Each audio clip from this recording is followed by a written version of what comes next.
Assalamualaikum guys, I am Elias Gar and in this video we are going to discuss our next topic. But before getting into our discussion, like the request of every YouTuber, it's my request for you to subscribe my channel and don't forget to hit the bell icon so you can get every new update from my channel instantly. Now let's move towards our topic without any further delay. Actually, our today's topic is the formula to find the range of projectile motion.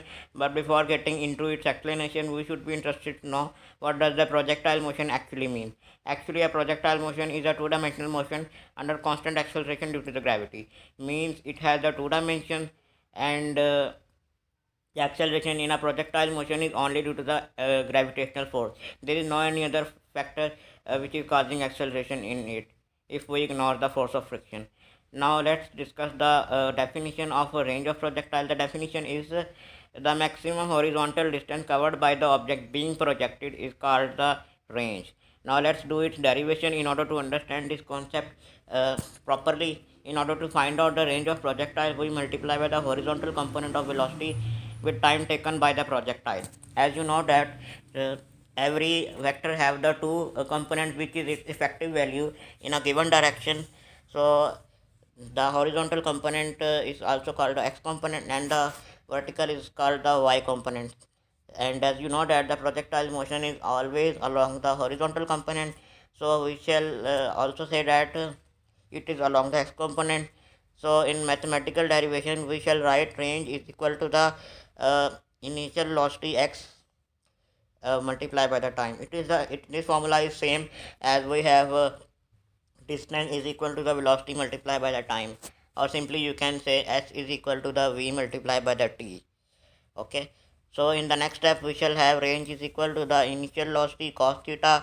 We shall write initial velocity cos theta in place of the initial velocity x component, and in place of the time, I mean small t, you can see in the formula, we shall write 2 into initial velocity sin theta over gravitational acceleration. Actually, I have already made a video on the formula to find the time of the projectile, and it has these have some links between them.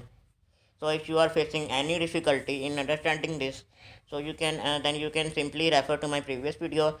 You will find my previous video here. Okay, so in the next step we shall have range is equal to the initial velocity square over gravitational acceleration 2 sin theta cos theta, as 2 sin theta cos theta is equal to the sin 2 theta.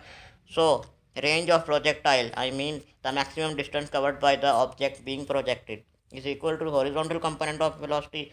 As you know, as I have also told you that the projectile motion is always along the horizontal component, not the vertical component, or in other words you can say it's along the x component of vector, not the y component, and as well as angle of projection. So we shall finally have range is equal to the initial velocity square over g sine 2 theta. For obtaining maximum range, value of the sine 2 theta should be maximum, which is 1.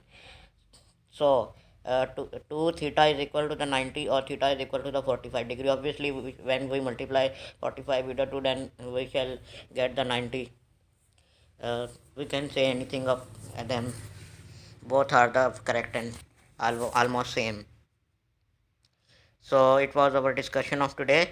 I hope you will benefit from my discussion. If you have any question, then you can simply ask me on Instagram. You will find my Instagram's ID on my channel about info. So you will simply have to leave your question there, and I will try to answer your question as soon as possible. Also follow me on Instagram. Uh, so it was our discussion today. I shall see you in your next discussion. Till that, Allah Hafiz.